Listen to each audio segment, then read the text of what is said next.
এখন সকাল 6:30 বেজে গেছে। 29 এপ্রিল 2026। একটু পরে ভোট দিতে যাব। ভোট দিতে তো যাবই, কিন্তু তার আগে একটুখানি খাবারের ব্যবস্থা করি, ব্রেকফাস্ট করে তারপরে ভোট দিতে যাই। প্রথমে আমি আলু, পেঁয়াজ, টমেটো, আদা কেটে নিলাম।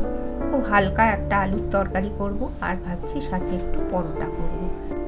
এবার রান্না শুরু করব। কড়াইতে তেল দিয়ে দিলাম, উনুন জ্বেলে দিয়েছি। তেলের মধ্যে আলুগুলো ছেড়ে আগে ভালো করে ভেজে নেব। আলু ভাজা হয়ে গেছে, এবারে তুলে রাখবো। রেখে এর ভেতরে একটুখানি গরম মশলা ফোড়ন দেব। গরম মশলাটা আবার ফাটিয়ে না দিলে খুব ছেটে, সেই জন্য আমি একটু সাইডে রেখে গরম মশলাটা পাশে রাখলাম। পাশে দিয়ে দিলাম পেঁয়াজ। পেঁয়াজ ভাজা হয়ে গেলে একে একে এর মধ্যে নুন, হলুদ, আদা বাটা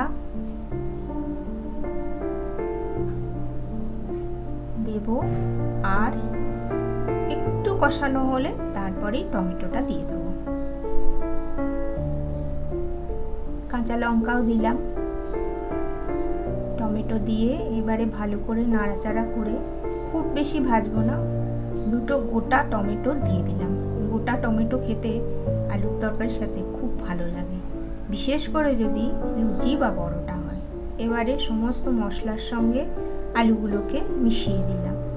জল ঢেলে দিলাম, পরিমাণ মতো ঝোল যাতে হয় সেই।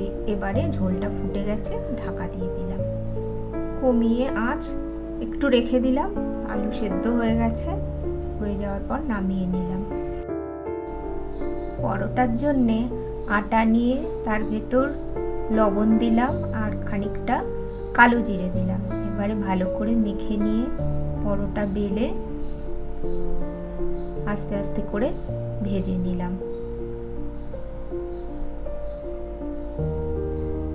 সব পরোটা ভাজা হয়ে গেলে খাবার পরিবেশন করে খেয়ে নিয়ে আমরা চললাম ভোট দিতে।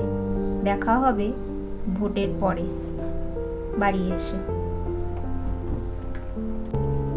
আমরা আমাদের নাগরিক অধিকার প্রয়োগ করে চলে এসেছি।